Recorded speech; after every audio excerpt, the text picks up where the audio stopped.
Sekretaris Jenderal DPP PDI Perjuangan Hasto Kristianto mewanti-wanti kader di daerah solid atau kader-kader di daerah ini untuk solid mendukung baca pres Ganjar Pranowo. Ia mengancam kader membelot akan dipecat.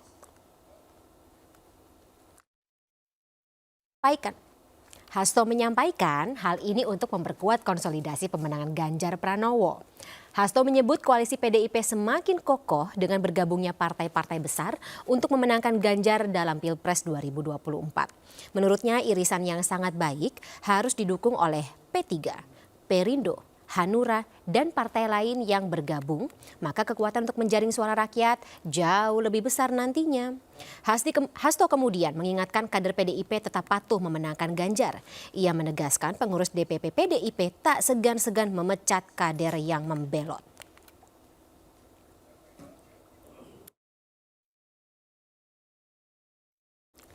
Ya, pertanyaannya pemirsa ya muncul begitu terkait dengan beberapa isu atau narasi yang muncul dalam beberapa waktu belakangan, dan PDI Perjuangan ini semakin menunjukkan kekuatannya jelang pesta demokrasi Pilpres 2024 mendatang. Hal ini semata untuk memperkuat konsolidasi pemenangan Ganjar Pranowo. Apa yang memicu hal ini? Apakah PDIP mencium adanya kader yang akan atau mungkin saat ini diduga membelot? Kita akan membahasnya lebih dalam bersama dengan Ketua DPP PDI Perjuangan Arya Bima dan pakar komunikasi politik UGM Nyarwi Ahmad. Selamat sore Bapak-bapak, saya sapa terlebih dahulu. Selamat sore, Fani. Baik, Mas Nyarwi. Pak Arya Bima apakah sudah bergabung? Baik, kita masih menunggu ya kehadiran Pak Arya Bima ya untuk bergabung bersama kita sore hari ini. Mas Nyarwi, tampaknya juga menjadi sebuah perhatian tersendiri begitu ketika PDIP tiba-tiba mengeluarkan statement yang cukup keras begitu, cukup tegas. Ada insinuasi apa yang Mas Nyarwi tangkap? Ya, yang pertama ketegasan itu hal yang wajar ya. Pertama begini, karena partai itu ya, Fani, itu kan kumpulan dari orang-orang yang diikat dengan nilai-nilai, visi, dan ideologi yang sama. Itu ya. Orang sering mengatakan ada namanya epistem. Epistem itu nilai atau value, visi, misi yang sama yang menjadikan dasar orang itu berpartai, bergabung dengan partai politik ya, atau berorganisasi dengan partai politik. Jadi anggota partai dan semua ya kader partai itu komunitas epistemik juga sebenarnya. Nah, karena dia konsisten dengan nilai yang sama, tentu di sana ada hal yang mengikat yang menjadikan mereka sebagai entitas yang sifatnya kolektif. Makanya kalau misalnya ada ancaman gitu ya, partai sudah memutuskan A misalnya, pencapresan. Kalau misalnya ada hal yang berbeda, tentu wajar dong kalau teguran itu disampaikan gitu ya, supaya misalnya mengikuti arahan atau visi yang menjadi keputusan partai politik kan gitu. Nah itu saya kira hal yang wajar ya. Walaupun kadangkala kenapa begini ya? Karena seringkali terjadi banyak partai, tidak hanya PDIP, selama kita pilpres itu, pilpres langsung dari 2004 sampai 9, 14 dan seterusnya, itu di banyak partai lain itu biasanya terjadi faksionalisasi itu untuk dukungan kepada capres cawapres gitu ya. Sehingga saya kira wajar jika PDIP mengkonsolidasikan sumber daya yang dimilikinya gitu ya. Pertanyaannya kepada siapa lagi kalau itu nggak disampaikan, kan kepada kader-kader partai kan gitu toh. Itu.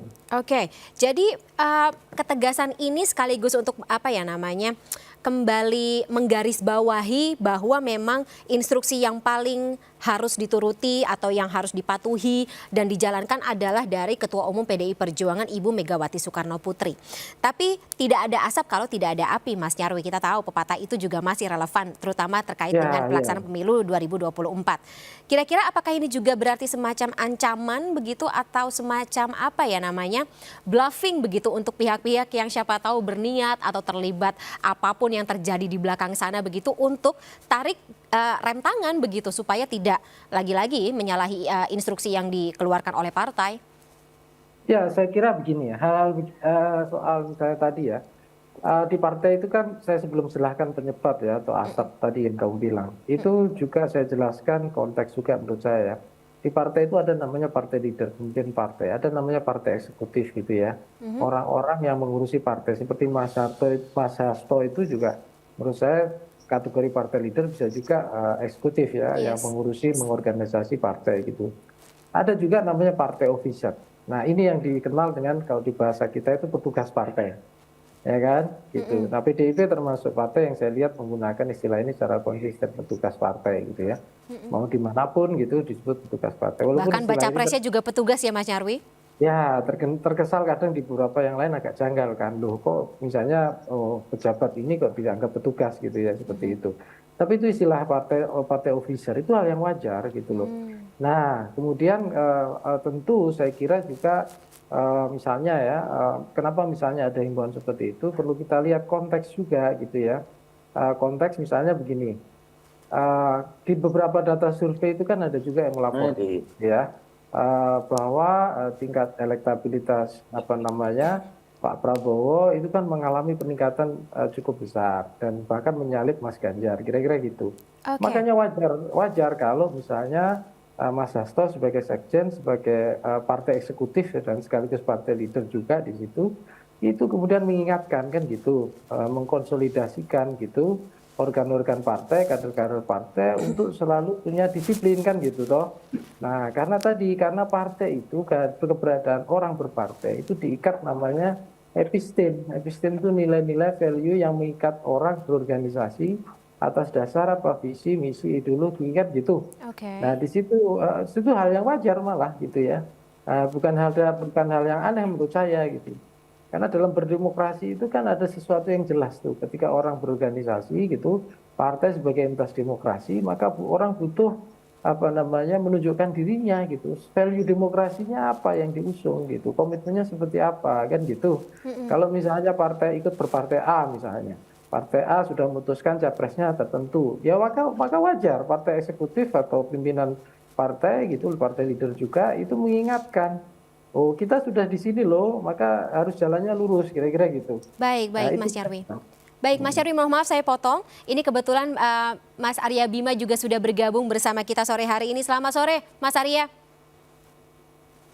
Selamat sore, Mas Arwi. Selamat sore. Sore, sore, Baik, ya. Mas Arya, ini sampai ada pernyataan dari Pak Sekjen begitu terkait dengan yaitu jangan sampai membelot gitu kader dari PDIP. Ini sampai ada kenapa ya? Atau memang ada kejadian begitu lagi-lagi tadi saya ngobrol sama Mas Nyarwi gitu tidak ada asap kalau nggak ada api. Iya, produk kalau di PDI kan ada soal kedisiplinan PDI Perjuangan, ada disiplin ideologi dengan sadar ideologi, disiplin organisasi. Assalamualaikum. Waalaikumsalam. Dingin nggak ya? Waalaikumsalam. Kok suaranya? Untung nih. Baik, baik. Untungnya nggak tahu nih. Ih, Ya, di ini atas terlalu tadi, Mbak. tembus ini kayaknya. Ini Aha. lantai 8. Ya, frekuensi Ada- dari Zoom kadang-kadang memang Ada tembus, Apa? ada tembus lantai 8 ya Pak? Iya kan? Terus tadi tuh di bawah. Halo, halo. Ya, Angin ini semua gitu. Wah, luar biasa. Oke, oke. Baik, baik. Mas Arya dan juga Mas Nyarwi, kita akan break sejenak ya. Kita akan meluruskan kembali terkait dengan frekuensi dari sambungan dialog kita sore hari ini. Pemirsa Sindo Sore akan segera kembali setelah jeda, tetaplah bersama kami. Terima kasih pemirsa, Anda masih bersama kami dalam Sindo Sore dan kita akan lanjutkan kembali dialog bersama dengan Mas Nyarwi Ahmad dan juga Mas Arya Bima sore hari ini terkait dengan pasca pernyataan dari Sekjen PDIP Hasto Kristianto yang mengatakan kader PDIP kalau membelot akan dipecat. Mas Arya Bima masih bergabung bersama kami ya. Baik, terima kasih. Iya. Mohon maaf tadi atas kesalahan teknis. Izin Mas Bima menanyakan terkait dengan maksud dari pernyataan Pak Sekjen begitu. Apakah memang ada insinuasi kader, salah satu kader atau ada oknum begitu yang bergerak menyalahi aturan dari yang ditetapkan oleh parpol? Saya melihat masih umum ya yang disampaikan ke Pak Sekjen mendekati pemilu legislatif, eksekutif, faktor eksternal banyak terjadi konstruksi berbagai kepentingan baik kelompok maupun individu. Partai menegaskan kembali tadi ada sadar disiplin ideologi melahirkan kesadaran ideologi, disiplin politik melahirkan kesadaran berpolitik, dan disiplin organisasi melahirkan kesadaran kita berorganisasi, dan itu disampaikan karena pola-pola kedisiplinan ini telah melahirkan berbagai dinamika politik internal kita yang mengukir sukses story ya untuk kita menang Pileg dan Pilpres di tahun 2009 di 99 2000 kemudian 2014 2019 dan itu memang berbagai kegiatan-kegiatan untuk memprakondisikan setiap kali kita harus taat pada organisasi dan tertib organisasi dan penataan personil itu tidak hal yang mudah, tidak dengan cara yang materialistik tapi yang membangun kesadaran. Inilah sistem peradaban di dalam membangun kita berdemokrasi dengan cara demokrasi sipil ya. Nah terkait dengan apa yang disampaikan Pak Sekjen akhir-akhir ini memang itu tetap ditujukan di internal partai kita untuk ada kewaspadaan, kedisiplinan yang harus diatur seperti hanya untuk kader-kader senior misalnya juga disiplin bicara yang tidak hanya asal bicara tapi tidak memperhitungkan dampak ekses terhadap persepsi publik yang muncul. Hal yang semacam ini misalnya kemarin soal kehadiran Budiman Sujatmiko ke Pak Prabowo misalnya. Apapun argumentasi yang dia sampaikan tapi ekses dampak keluar ada hal-hal yang menyangkut konstruksi-konstruksi di dalam yang itu perlu ada satu hal-hal yang penting untuk dipertegas oleh partai.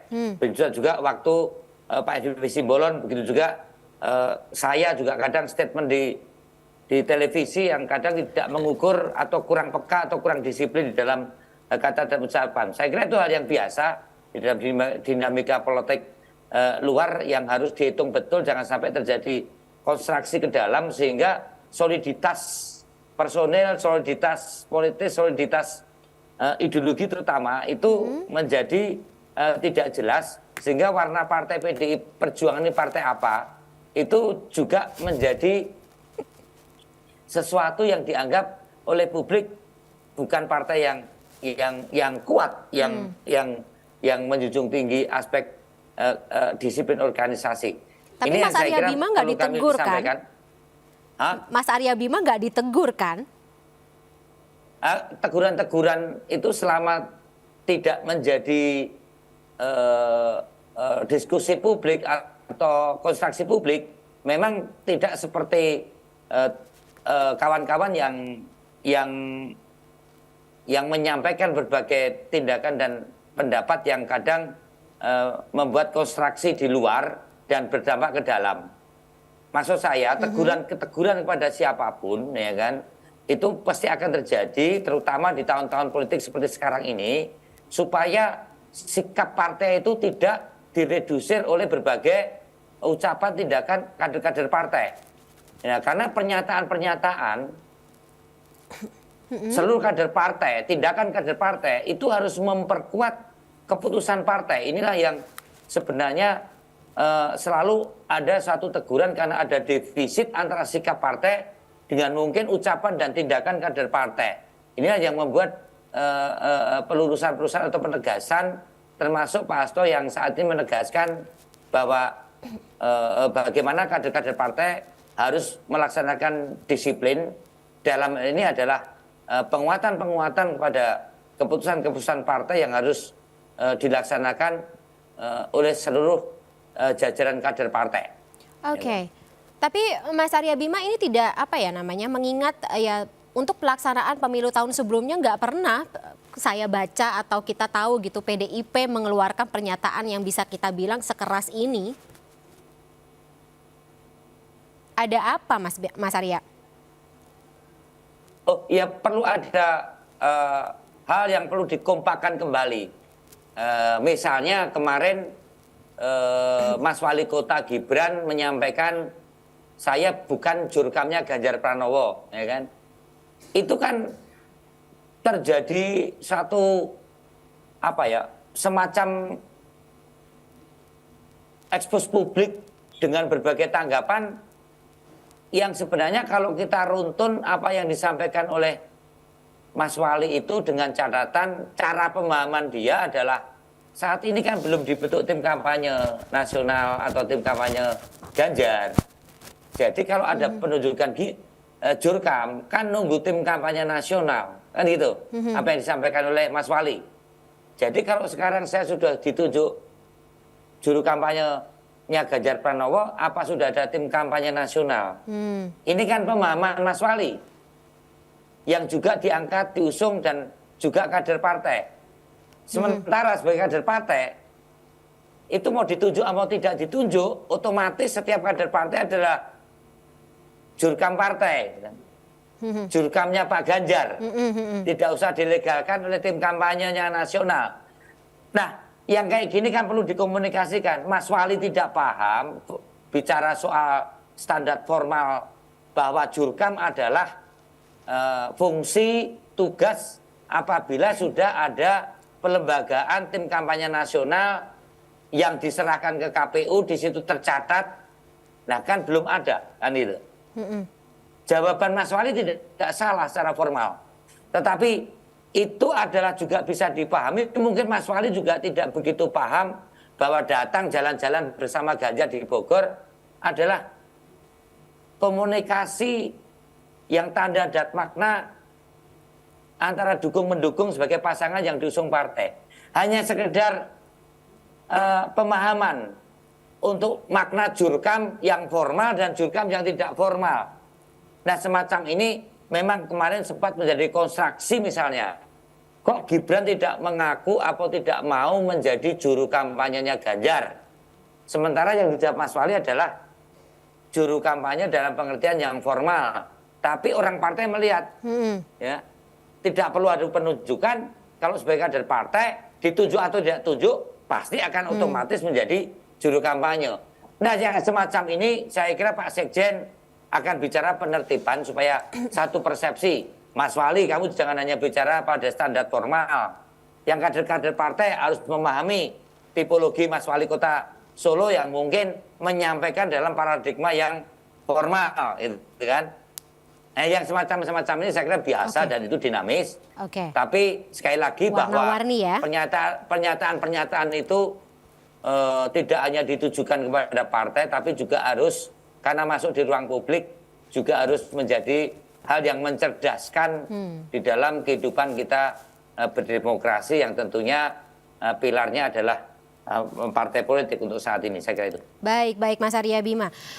Mas Nyarwi, tapi kalau misalnya yang ditangkap kan juga ya ditafsirkan orang juga beda-beda gitu, terutama dari para calon kompetitor.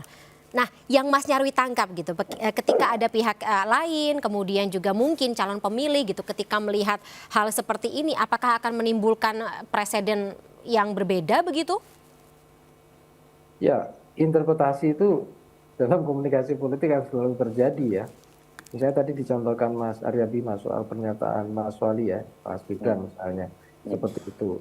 Dan tentu ada hal yang disampaikan di proses komunikasi secara internal ya, kayak tadi penafsiran kalau dianggap jurkam itu apa sih, apakah harus gitu ya secara resmi ofisial itu nama-nama yang masuk gitu di KPU gitu, atau gitu ya petugas partai atau kader partai itu secara otomatis akan menjadi jurkam kan gitu kan, keputusan partai.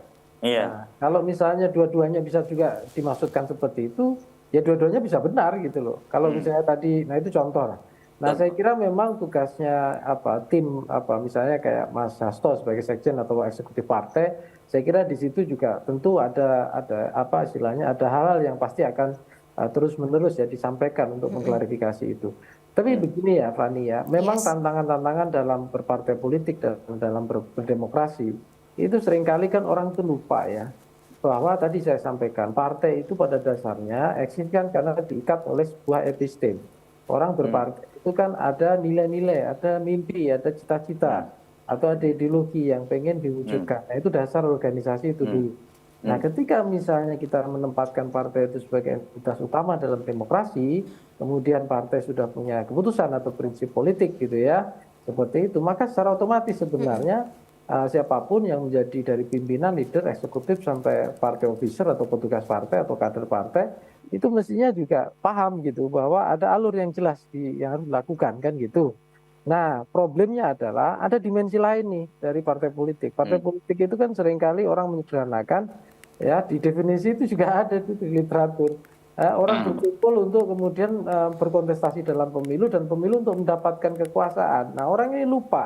Kemudian seringkali partai ini seakan-akan hanya instrumen untuk mendapatkan kekuasaan, kan gitu. Nah, di sini yang kemudian jebakan-jebakan, faksionalisasi atau ketidakdisiplinan gitu ya, itu potensi terjadi. Nah, maka partai eksekutif atau juga partai leader atau orang-orang yang mengelola dan memimpin partai politik itu memang sudah sewajarnya mengingatkan itu kan gitu. Kalau enggak, ya bagaimana entitas yang disebut partai politik yang ada orang per orang nanti. Kalau orang per orang nggak demokrasi itu namanya kan gitu. Kalau kita mau konsisten berdemokrasi ya tentu ya dalam tata kelola dan dalam istilahnya ya alur dalam berproses dalam partai politik dan dia sebagai kontestan misalnya dalam pemilu ya itu saya kira juga harus dilakukan dengan baik kan gitu. Itu wajar itu saya kira masih proses internal.